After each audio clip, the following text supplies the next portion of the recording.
আসসালামু আলাইকুম ওরহমতুল্লাহ। সম্মানিত দর্শক শ্রোতা, আশা করি প্রত্যেকে ভালো আছেন। আজকে একটি নতুন ধরনের নতুন পদ্ধতির একটি আকর্ষণীয় ভিডিও নিয়ে আপনাদের সম্মুখে হাজির হয়েছি। আমি মোহাম্মদ আমির হোসাইন। সকলকে জানাচ্ছি আমির ইলেকট্রিক সার্ভিস ইউটিউব চ্যানেলে স্বাগত এবং ইলেকট্রিক জোন ফেসবুক পেজে ওয়েলকাম। তো যদি নতুন হয়ে থাকেন অবশ্যই ফেসবুক পেজটি ফলো করে দিবেন, লাইক কমেন্ট শেয়ার করে ছড়িয়ে দিবেন, কমেন্ট বক্সে জানাবেন আপনার মূল্যবান মন্তব্য মতামত। আর যারা ইউটিউব থেকে দেখছেন প্রত্যেকেই চ্যানেলটি মেহরবানি করে সাবস্ক্রাইব করে দিবেন, পাশে থাকা বেল আইকনটি বাজিয়ে দিবেন এবং সেখানেও জানাবেন কমেন্ট বক্সে আপনার মূল্যবান মন্তব্য মতামত। তো দর্শক বন্ধুরা, আমার হাতে দেখতে পাচ্ছেন একটি মাইকের ইউনিট। এটাকে অনেকে আবার আমরা টুইটারও বলে থাকি। তো এটাতে যে সমস্যাটা, একটা মসজিদে এরকম তিনটা ইউনিট নষ্ট, মানে স্ক্র্যাপ হিসেবে আমাদের কাছে বিক্রি করে দেয় এবং তারা 4টা নতুন ইউনিট ক্রয় করে এবং সেগুলো লাগায়। তো আজকে আমি চেষ্টা করব এখান থেকে একটাই ইউনিট অথবা একটা মাইক আমরা ঠিক করতে পারি কিনা। যদি ঠিক করতে পারি তাহলে আমাদের এখানে সাউন্ড পেয়ার আছে, সাউন্ড সেট আপ আছে, ইনশাল্লাহ আমরা এখানে চালাবো। তো আমি প্রথমত জিনিসটা খুলে নেব। দেখেন, খুলে ফেলেছি। এই অংশটা এক পাশে রেখে দিলাম। আমার হাতে দেখতে পাচ্ছেন এই যে এটা হচ্ছে এই ইউনিটের মূল কয়েলটা আমি একটু উঠিয়ে নিব। উঠিয়ে দেখব এটাতে আসলে কোনো ইনজুরি বা কোনো দাগ টাগ বা কোনো সমস্যা আছে কিনা। হ্যাঁ, আমি কয়েলটা খুলে ফেলেছি। একটু ময়লা দেখা যাচ্ছে, ডাস্ট আছে, এটা আমি হাত দিয়ে পরিষ্কার করে দিলাম। পরিষ্কার করে দেওয়ার পর আমি মিটারের মাধ্যমে চেক করে নেব কয়েলটা ভালো আছে কিনা। যে দেখেন, আমি এটা হচ্ছে ক্লিপ অন মিটারটা হাতে নিলাম। ক্লিপ অন মিটার, এই দেখেন যে অপশনগুলোর মধ্যে আমি এটাকে ওহমসে দিয়ে দিব। এই যে দেখেন, আমি এখানে ওহমসে দিয়ে দিলাম। ওহমসে দেওয়ার পর আমি চেক করে নেব প্রথমত মিটারটা আমার ঠিকভাবে কাজ করছে কিনা।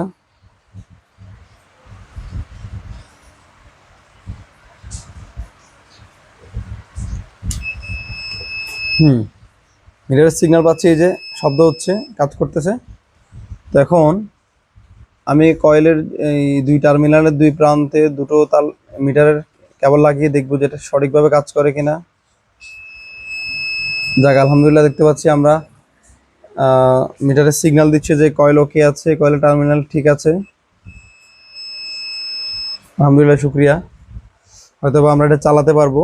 তো এখন সুন্দর করে এটাকে মুছে ক্লিন করে একটু আমরা প্রথমত কয়েলটাকে সুন্দর করে ঠান্ডা মাথায় রিল্যাক্সে বসিয়ে নিব, সঠিক পজিশনে ভালো করে। এই যে দেখেন, আমরা কিন্তু কয়েলটা বসিয়ে ফেলেছি। এবার উপরের পাটটা দিয়ে দিব,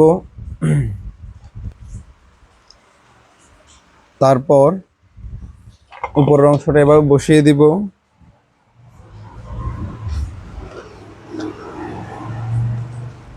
আর যেহেতু এগুলো অনেক পুরানো, এখানে এগুলোতে অনেক ডাস্ট ছিল, ময়লা ছিল, আমরা স্ক্রুগুলো লাগানোর পূর্বে এগুলো একটু পরিষ্কার করে নিব।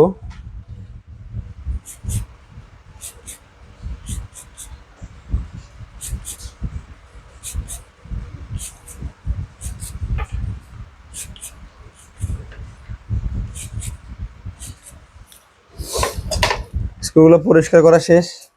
এবার আমাদের যে কাজটা সেটা হচ্ছে, যেহেতু আমরা ভিতরে ডাস্ট ছিল, ময়লা ছিল, এগুলো ক্লিন করেছি যাতে করে ভিতরে থ্রেডগুলো ভালো থাকে, নাটগুলো নষ্ট না হয়, স্ক্রুগুলো নষ্ট না হয়। তাহলে আমরা সেক্ষেত্রে যে কাজটা করতে হবে, আপনারা করবেন, সেটা হচ্ছে সবসময় এরকম লোহার থ্রেডগুলোর মধ্যে এরকম হালকা গ্রিজিং করে নেবেন, গ্রিজ লাগিয়ে দিবেন, যাতে করে নেক্সট টাইম এটা খোলা ফিটিং করার ক্ষেত্রে অবশ্যই আরামদায়ক হয় এবং সেটা খুব বেশি জ্যাম না হয়ে যায়।